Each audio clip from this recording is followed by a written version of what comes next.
नमस्कार, आपण पाहताय लोकराज्य न्यूज 24। पाहुयात महत्त्वाची बातमी। जुन्या भांडणाच्या रागातून एका टोळक्याने कोयता आणि दांडक्याने एका तरुणावर जीवघेणा हल्ला करून परिसरात दहशत निर्माण केली। ही घटना गुरुवारी दिनांक 18 डिसेंबर रोजी रात्री जुनी सांगवी येथील CQAE मेन गेट शेजारील गणपती मंदिराजवळ घडली।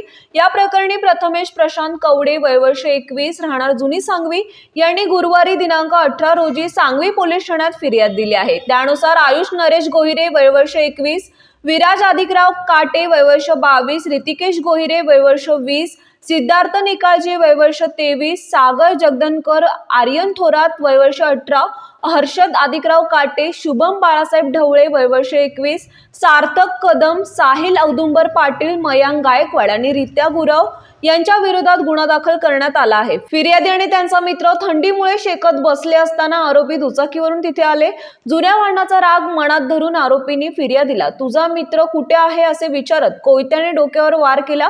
फिर्यादी जीव वाचवण्यासाठी पळत असताना सर्व आरोपींनी त्यांना पकडून लाथाबुक्क्याने, बेल्टने आणि दगडाने मारहाण करून गंभीर जखमी केले। तसेच फिर्यादीच्या आईला आणि मित्रालाही मारहाण करण्यात आली। आरोपींनी हवेत शस्त्रे फिरवत परिसरात दहशत माजवली। सांगवी पोलीस याबाबत अधिक तपास करीत आहेत। महाराष्ट्रातील महत्त्वाच्या आणि ताज्या बातम्या पाहण्यासाठी आजच आमच्या लोकराज्य न्यूज 24 न्यूज चॅनलला YouTube वर सबस्क्राइब करा आणि बेल आयकॉन प्रेस करा।